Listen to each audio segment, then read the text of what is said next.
Ang kwentong ito ay tungkol sa isang ama na walang awang pinatay ang kanyang asawa at mga anak. Sino ang amang ito at bakit niya ito nagawa sa kanyang pamilya? Maari nga bang may problema siya sa pag-iisip kaya niya nagawa ito? Welcome to Tagalog Story Files. Kung ikaw ay mahilig sa mga kwentong krimen, ay huwag kalimutang mag-subscribe. Huwag din kalimutang i-on ang notification bell para maging updated ka sa mga susunod naming videos. Para sa impormasyon ng lahat, ang psychopath ay isang personality disorder. Ang taong psychopath ay hindi nakakaramdam ng awa at simpatsya para sa ibang tao. May tendency din silang maging bayolente sa kahit anong oras. Magaling din silang mag-manipulate ng mga tao para maitago ang totoo nilang intensyon. Maging ang taong malalapit sa kanila ay hindi makikita na may binabalak silang masama. Ang kwento ng pamilyang ito ay nagpapatunay na ang isang tao ay maaring magpanggap bilang isang mapagmahal at mabait na tao at biglang magbago at maging isang walang awang mamamatay tao. Kumalat ang balitang ito at maraming tao ang napatanong kung ang ama ba na pumatay ay wala sa katinoan. Ngunit nagulat ang lahat nang lumabas ang psychiatric evaluation na siya ay hindi psychopath, na alam niya ang ginagawa niya at pinagplanuhan niya ito. Ang krimen na ito ay gumulat sa Sirin Province sa Italy. Sinabi nila na ito ang pinakakilalang krimen na nangyari sa maliit na lugar ng Milan sa Italy. Ano kaya ang nag-udyok sa amang ito para patayin ang kanyang mag-iina? Sabado ng umaga noong June 14, 2014, sa tahimik na lugar ng Motta Visconti sa Italy, ay may isang ama na umiiyak ng malakas. Nang silipin ng mga kapitbahay ay nakita nila si Carlo Lisi, 31 years old, na humihingi ng tulong. Nagmamakaawa siya na tulungan siya at nakikiusap na tumawag ng pulis ang kanyang mga kapitbahay. Nang puntahan siya ng kanyang mga kapitbahay ay ikinuwento niya na ang kanyang pamilya ay pinatay ng mga magnanakaw na pumasok sa kanilang bahay. Ayon sa kanya ay maswerte siyang nakaligtas dahil wala umano siya noong mga panahon na pasukin ng kanilang bahay. Nasa labas umano siya at nanunood ng soccer kasama ang kanyang mga kaibigan. Dagdag pa niya na maayos niya daw iniwan ang kanyang pamilya. Ngunit pagdating niya daw ay gulo-gulo na ang kanilang gamit sa bahay at patay na daw ang kanyang buong pamilya. Ang kanyang asawa ay kinilalang si Cristina Lisi, 38 years old. Kasama umano ni Cristina na namatay ang dalawa pa nilang anak na isang 5 years old na babae at 1.5-year-old na lalaki. Agad-agad namang tumawag ng pulis at medical services sa mga kapitbahay ng pamilya Lisi. Habang hinihintay ang pagdating ng mga otoridad ay kinausap si Carlo ng operator na tignan ng kanyang pamilya kung may pulso pa ang mga ito at kung may pulso pa daw ay i-CPR na niya. Bigla na lang umanong sinigawan ni Carlo ang operator na kausap niya at sinabing hindi na siya papasok sa loob ng kanilang bahay at hindi niya na rin hahawakan ang mga patay na katawan. Hindi naman daw siya masisisi ng mga nakarinig sa kanyang sinabi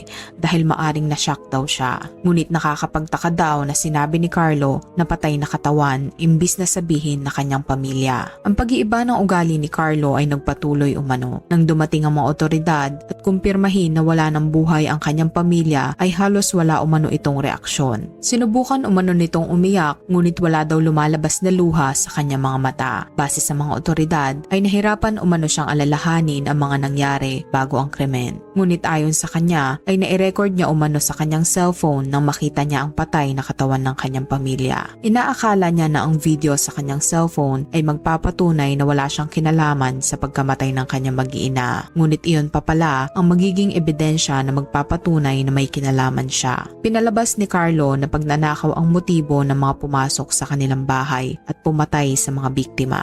Ngunit makalipas lamang ang ilang oras ng investigasyon ng mga otoridad ay idinismiss nila ang robbery case na sinasabi ni Carlo. Matapos iyon ay nag-focus ang mga pulis sa kung ano ang kinalaman ni Carlo sa krimen at siya ang naging pangunahing suspect. Sa pag-iimbestiga ng mga otoridad sa bahay ng pamilya Lisi ay marami silang nakuhang ebidensya. Kinausap din nila si Carlo at nabanggit nito na may problema daw siya sa kanyang mental health. Maraming nagulat sa krimen na nangyari, lalong-lalo na ang mga kapitbahay ng pamilya Lisi. Ayon sa kanila ay mabuting tao daw si Cristina at mapagmahal sa mga anak niya. Si Cristina Omas Lisi ay pinanganak at lumaki sa maliit na bayan ng Favia sa Italy noong September 17, 1975. Siya ang panganay sa kanilang magkakapatid. Ayon sa mga nakakakilala sa kanya, si Cristina ay lumaking matalino at masipag. Mabait din daw ito kaya naman marami siyang naging kaibigan. Matapos niya makapagtapos ng high school ay nakapasok si Cristina sa isang prestihiyosong universidad sa Milan. Matapos iyon ay umalis na din siya sa poder ng kanyang mga magulang at piniling mabuhay independently. Kahit pinili niya maging independent ay nanatili pa rin siyang malapit sa kanyang pamilya.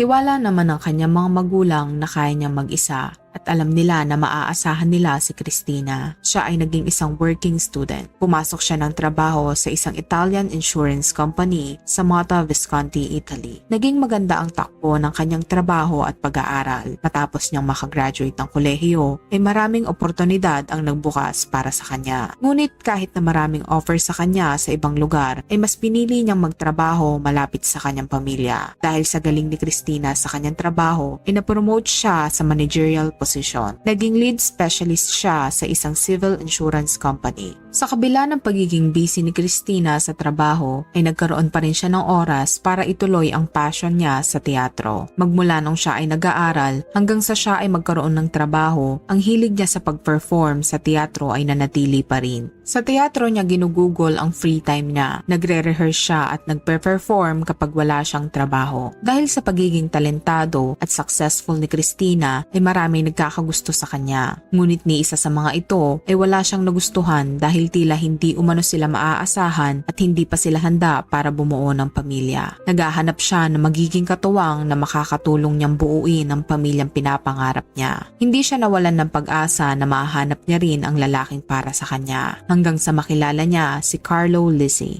Si Carlo ay pinanganak noong taong 1982. Siya ang panganay sa kanilang dalawang magkapatid. Lumaki si Carlo sa pangangalaga ng kanyang ama. Ang kanyang ama ay konserbatibo at istrikto. Mahigpit daw ito sa kanyang mga anak. Ngunit tila ang paborito daw ng magulang ni Carlo ay ang bunso nitong kapatid dahil naibibigay daw lahat ng gusto nito samantalang siya ay pinaghihigpitan sa lahat ng bagay, lalong-lalo na sa mga grades nito sa eskwelahan. Kaya't simula pagkabata ay nagsikap umano si Carlo para maging proud sa kanya ang kanyang mga magulang. Lagi daw niyang sinusunod ang kanyang mga magulang at naging mahusay din siya sa pag-aaral. Sumali din umano siya sa volleyball team dahil iyon ang gusto ng kanyang ama. Kahit na mahigpit ang kanyang ama ay hindi pa umano sila nagkakaroon ng pagtatalo nito. Lagi umano siyang sumusunod dito dahil natatakot siya na magalit ito. Kaya kahit nararamdaman niya na mas paborito ng magulang niya ang bunso niyang kapatid ay hindi niya na lang ito binigyan ng pansin. Bilang isang teenager, pinangarap din umano ni Carlo na gawin ang lahat ng gusto niya, ngunit dahil sa takot sa kanyang ama ay hindi niya na ito itinutuloy. Ang takot niya sa kanyang ama ay nagkaroon ng malaking epekto sa kanyang buhay dahil kasi doon ay wala siyang kaibigan maski isa. Ang tingin umano sa kanya ng mga tao sa kanilang paaralan ay isang nerd at dahil doon kaya madalas daw siyang mabuli. Hindi niya rin daw magawang ipagtanggol ang kanyang sarili dahil wala siyang lakas ng loob. Sa paglipas ng panahon ay nasanay na si Carlo na umiwas na lang sa gulo. Naging mabait na lang umano siya kahit sa mga taong ayaw niya. Malaki ang naging epekto sa pagkatao ni Carlo na lumaki siya na takot sa kanyang ama. Hindi na siya nagkakaroon ng sariling desisyon at emosyon dahil takot siyang magalit sa kanyang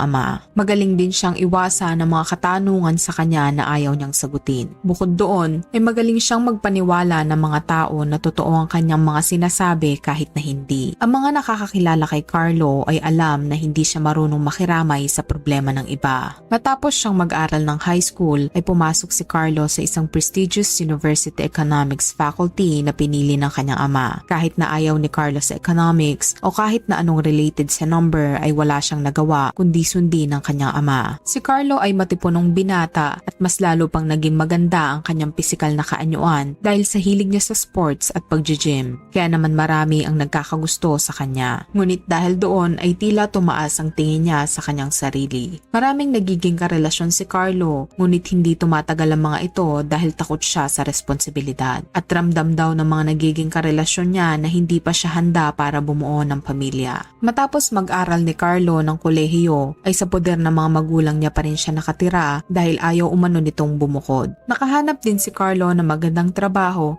at kumikita ng malaki sa pagtatrabaho niya sa isang IT company sa Milan. Ngunit tila hindi daw kontento si Carlo. Pero dahil sa trabaho niyang iyon ay naging proud daw sa kanya ang ama niya kaya nagtiyaga siya. Ngunit habang tumatagal daw ay hindi na sapat na may maganda siyang trabaho at malaking sweldo para matuwa ang kanyang mga magulang. Pinipilit na din daw siya ng mga ito na magpakasal at magkaanak. At dahil alam ng mga magulang niya na tila hindi siya nagseseryoso sa mga nakakarelasyon niya, kaya naman ang usapang pag-aasawa ni Carlo ay laging nauuwi sa away. At para hindi na magpatuloy pa ang away, ay sinasabi na lang niya na mag-aasawa na siya. Sa kanyang paghahanap ng makakarelasyon ay nakilala niya si Christina sa isang musical play sa teatro. Nabighani daw siya sa ganda ni Christina at sa ganda ng boses nito. Ngunit hindi daw agad-agad kinausap ni Carlo si Christina nang una niya itong makita. Makalipas ang ilang linggo ay nagtagpo muli ang kanilang landas. Pinakilala sila sa isa't isa ng kanilang mutual friends. Si Carlo ay 23 noong mga panahon na iyon at si Christina naman ay 30 years old. Hindi naging problema ang agwat nilang 7 taon sa edad dahil nagkamabutihan ang dalawa. Nagustuhan ni Christina si Carlo at gusto niya daw bumuo ng pamilya kasama ito. Ayon kay Christina ay gwapo si Carlo at masipag sa trabaho. Ngunit pansin din ni Christina na si Carlo ay selfish, palaasa at walang pakialam sa iba, pero ipinagsawalang bahala niya na lang iyon dahil maari naman daw iyong mabago. Kaya tila si Christina ang nagdala sa kanilang relasyon at si Carlo ay sumusunod lang sa kanya. Makalipas ang ilang buwan na sila ay magkarelasyon, ipinakilala ni Christina si Carlo sa kanyang mga magulang. Ngunit tila hindi daw nagustuhan ng magulang ni Christina si Carlo dahil batang isip daw ito. Mas gusto daw nila na makahanap si Christina ng matured na partner na maaasahan ni Christina. Ngunit ipinaglaban ni Christina ang pagmamahal niya kay Carlo. Kabaligtaran naman ang naging reaksyon ng pamilya ni Carlo nang ipinakilala niya si Christina sa kanila. Nagustuhan nila si Christina dahil ito ay matured, matalino at kayang alagaan si Carlo. Tuwang-tuwa ang ama ni Carlo sa pagpili niya kay Christina. Makalipas ang 1 taon matapos nilang ipakilala ang isa't isa sa kanilang pamilya, ay nagsama na sila sa iisang bubong. Sinimulan na din nilang planuhin ang kanilang pagpapakasal. Lahat ng plano ay si Christina ang nasusunod at sinasang-ayunan lang siya ni Carlo. Masaya si Christina at confident siya na magkakaroon sila ng masayang pamilya. Ngunit akala lang pala ni Christina iyon. Dahil matapos ang kanilang kasal ay ipinakita na ni Carlo ang tunay niyang ugali kay Christina. Bago pa man umano sila ikasal, ay muntik na silang maghiwalay dahil sa bachelor party na isinagawa ng mga kaibigan ni Carlo para sa kanya. Sa bachelor party ay nagsaya at uminom si Carlo sa isang kilalang nightclub sa Milan. Habang umiinom umano sila ay may lumapit sa kanilang mga babae mula sa club.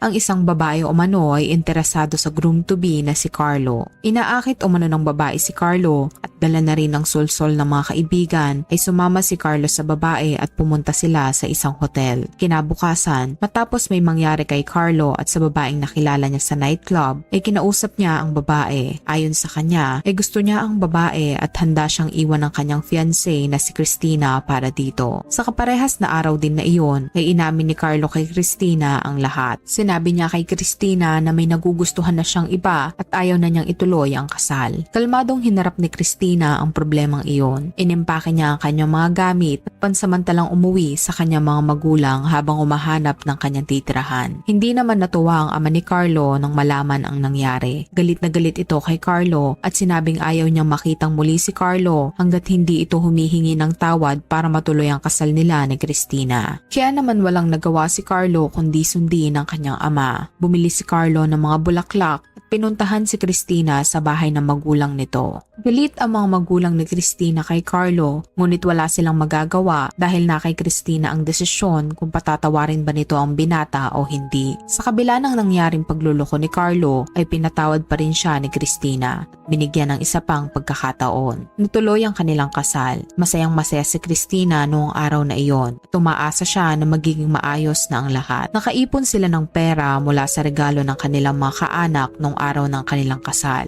at ang pera na iyon ay ginamit nila para bumili ng sariling bahay sa Mota, Visconti. Noong una ay naging maayos ang kanilang buhay. Gawa na rin ng parehas silang may magandang trabaho at kumikita sila ng malaki. Nagagawa din nilang bilhin ang lahat ng gusto nila at mag-travel. Sa ilang taon nilang pagsasama ay nakabuo sila ng supli. Ipinanganak ito ni Christina noong taong 2009 at pinangalanan nila itong Julia. Makalipas ang ilang taon ay nabuntis muli si Christina Christina sa pangalawa nilang anak. Ipinanganak niya ito noong 2013 at pinangalanan nilang Gabriel. Lahat ng mga nakakakilala sa kanila ay inaakala na masaya sila at nagmamahalan ng lubos. Ngunit ginagawa lang pala ni Carlo ang lahat para kay Christina upang hindi sila mag-away. Hindi dahil mahal niya ito, kundi para umano hindi na magkaroon ng argumento. Kung si Christina naman ang tatanungin ay kontento na siya sa pamilyang meron siya. Ang hindi niya alam ay namumuhay si Carlo sa dalawang pagkatao. Kapag si Carlo ay nasa kanilang pamamahay, ay maituturing ito bilang isang mabuting ama dahil ginugugol nito ang kanyang oras kasama ang asawa at mga anak niya. Ngunit kapag ito ay nasa trabaho, nagbabago umano ang pagkatao nito. Marami umano itong nakakarelasyon ng patago. Madalas daw itong makipag-meet sa ibang babae sa mga cafe at shopping mall. Dahil na rin sa maganda niyang physical na kaanyuan, magandang pananamit at mamahaling sasakyan, kaya naman maraming babae ang nahuhumaling sa kanya. Ngunit ang mga nakakarelasyon niya ng patago ay tumatagal lamang ng ilang araw. Na-enjoy umano ni Carlo ang ganoong gawain dahil siya ang nasusunod sa lahat ng bagay at kung kailan niya gustong kitain ng mga babae na ito. Hindi kagaya kapag naroon siya sa kanilang bahay. Si Christina palagi ang nasusunod. Di kalaunan ay nalaman ni Christina ang mga pinaggagawa ni Carlo sa tuwing umaalis na ito ng bahay. Sa tuwing susubukan daw ni Christina na kumprontahin si Carlo, itinatanggi niya ito at sinisiraan lang umano siya.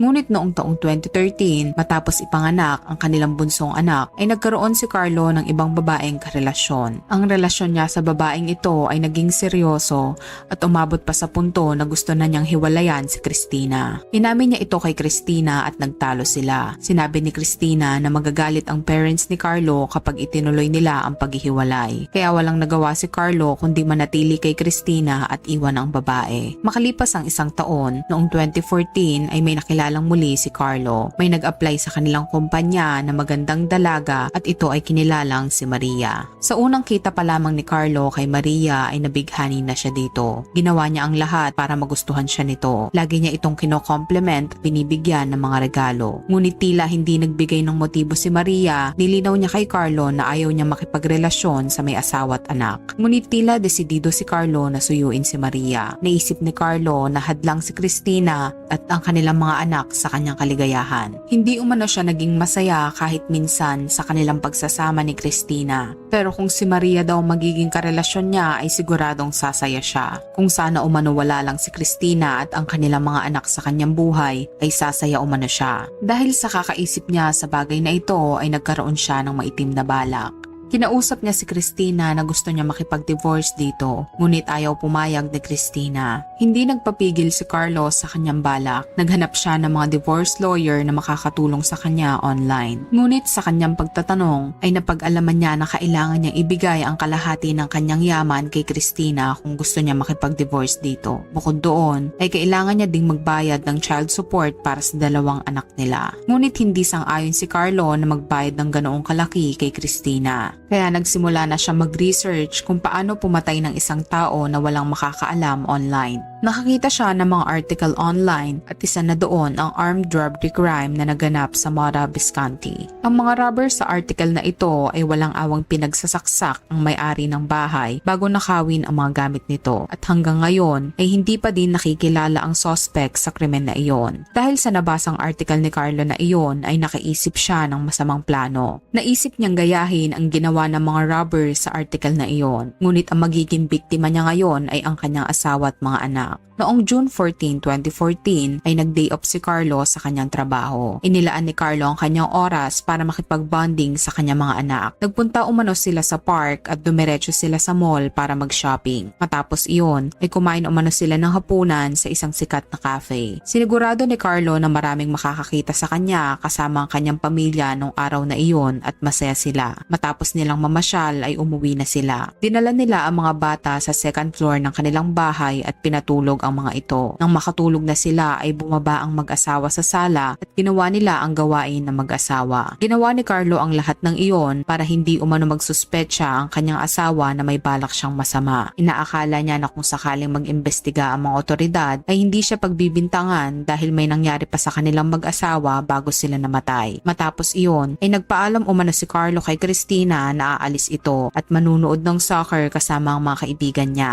Kaya naman inakala ni Christina na nagbibihis si Carlo at naghahanda para umalis habang siya ay naiwang mag-isa sa sala habang nanonood ng TV. Ngunit ang hindi niya alam ay pumunta pala ng kusina si Carlo para kumuha ng malaking kutsilyo. Dahan-dahang lumapit si Carlo sa likod ni Cristina at sinaksak niya ito sa gilid ng leeg. Ngunit hindi napuruhan si Cristina kaya naman nakatakbo ito at nakatakas. Hindi agad nakilala ni Cristina kung sino ang sumaksak sa kanya. Ngunit nang lingunin niya muli ito ay nakilala niya na asawa niya pala ang sumaksak sa kanya. Gulat na gulat si Cristina na makita si Carlo na may hawak na kutsilyo. Sinubukan pang manlaban ni Cristina at agawin ng kutsilyo kaya naman dumulas ito sa kamay ni Carlo at nasugat siya. Sa kabila ng panlalaban ni Cristina ay hindi niya kinaya ang lakas ni Carlo. Pinagpatuloy ni Carlo ang pagsaksak kay Cristina hanggang tuluyan na itong mawalan ng buhay. Namatay si Cristina na hindi nalalaman kung bakit nagawa iyon sa kanya ni Carlo. Matapos mapatay ni Carlo si Cristina ay umakyat siya sa second floor kung saan natutulog ng mahimbing ang kanyang mga anak. Nang siya ay makarating sa kwarto ay ginilitan niya sa leeg ang kanyang 5 years old na anak na babae at 1 year and 6 months old na anak na lalaki. Base sa mga eksperto na nag-imbestiga ay maaring hindi na naghirap ang mga bata nang sila ay mamatay. Maari umanong hindi na sila nagising dahil mahimbing silang natutulog nang sila ay gilitan. Ang mga kapitbahay naman umano ng pamilya Lizzie na nakarinig ng sigaw ay hindi na tumawag ng mga pulis dahil mabilis din nawala ang sigawan. Matapos mapatay ni Carlo ang kanyang mag-iina ay ginulo niya ang bahay para magmukhang ninakawan sila. Nilinis niya rin ang kutsilyo na ginamit pang patay para walang makitang fingerprints dito. Maging ang sahig na may dugo ay nilinis niya rin. Matapos iyon ay naligo siya sa CR sa kanilang basement na bihirang magamit. Ngunit nang siya ay magbibihis na ay ginamit niyang muli ang underwear na suot-suot niya habang pinapatay ang kanyang mag-iina. Ang underwear na suot niya ay may mga talsik ng dugo na hindi niya agad napansin. Matapos iyon ay nilagyan niya ng bandage ang sugat niya sa kamay at pumunta na siya sa isang sports bar para manood ng football kasama ang kanyang mga kaibigan. Humarap si Carlo sa kanyang mga kaibigan na parang walang nangyari. Bago matapos ang panonood nila Carlo sa isang sports bar, ay tinext niya ang cellphone ng kanyang asawa. Nag-a-update umano siya sa score ng pinapanood nilang football game at nag-I love you pa umano ito at sinabing malapit na siyang umuwi. Nakauwi si Carlo sa kanilang bahay bandang 3 AM. Nang makarating na siya sa kanilang bahay, ay umarte si Carlo na gulat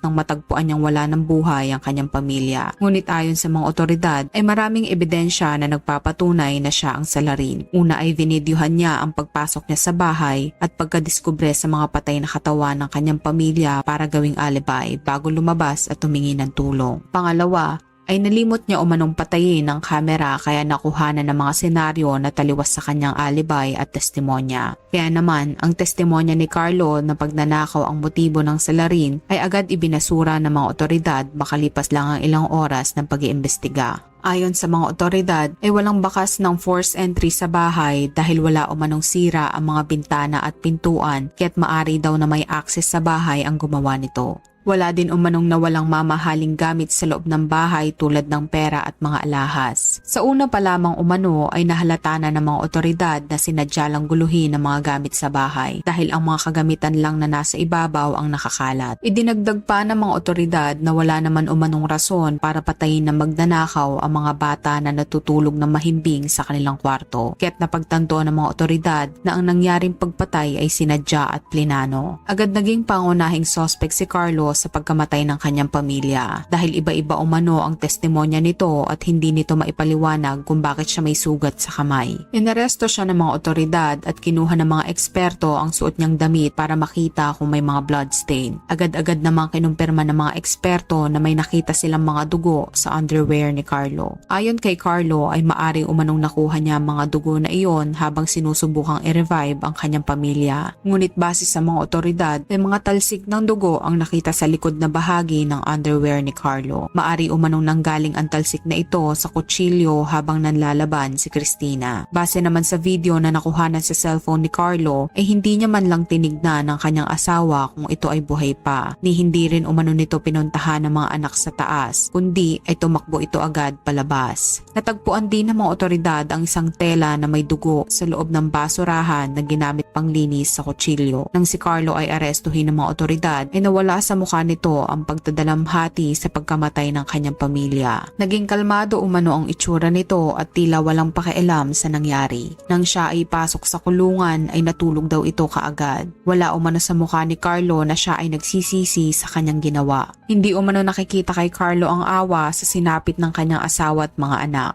Ipinipilit niya rin na wala siyang kasalanan sa kabila ng patong-patong na ebidensya laban sa kanya. Na-recover din ng mga otoridad ang laptop ni Carlo at doon nila nakita ang mga search history nito. Doon nila nalaman kung kailan nag-umpisa si Carlo na planuhin ang pagpatay sa kanyang pamilya. Dahil doon ay siguradong-sigurado na ang mga otoridad na si Carlo mismo ang pumatay sa kanyang pamilya. Ngunit hindi nila matukoy kung ano ang motibo ni Carlo sa pagpatay sa kanyang pamilya. Sa pananatili ni Carlo sa kustodiya ng mga otoridad ay narealize niya na wala nang saysay kung itatanggi niya pa ang krimen. Kaya't di kalaunan ay umamin na siya sa kanyang ginawa. Sinabi niya sa mga otoridad kung paano niya pinatay ang kanyang asawa at mga anak. Sinabi niya rin ang dahilan kung bakit niya ginawa iyon na ikinagulat ng lahat. Ayon sa kanya ay hindi niya basta-basta magawang makipag-divorce kay Cristina dahil kailangan nila maghati sa lahat ng mga ari-arian at pera na naipundar nila. Bukod doon ay magiging sagabal umano ang dalawa niyang anak para maging masaya sila ng kanyang katrabahong si Maria. Habang pinapahayag iyon ni Carlo ay kalmado umano siya, kaya marami ang nagsasabi na maaring psychopath ito. Ngunit hindi matanto ng mga otoridad kung ito ay nasa tamang katinuan ng gawin ng krimen, kaya naman siya ay sumailalim sa psychiatric examination. Base sa result ng isinagawang psychiatric examination ay alam ni Carlo ang kanyang ginagawa habang pinapatay ang kanyang mag-iina. Ngunit hindi daw ito nakaramdam ng awa habang ginagawa iyon, hanggang matapos ay hindi rin ito nagsisisi. Noong January 2015 ay hinatulan si Carlo ng guilty at siya ay makukulong panghabang buhay.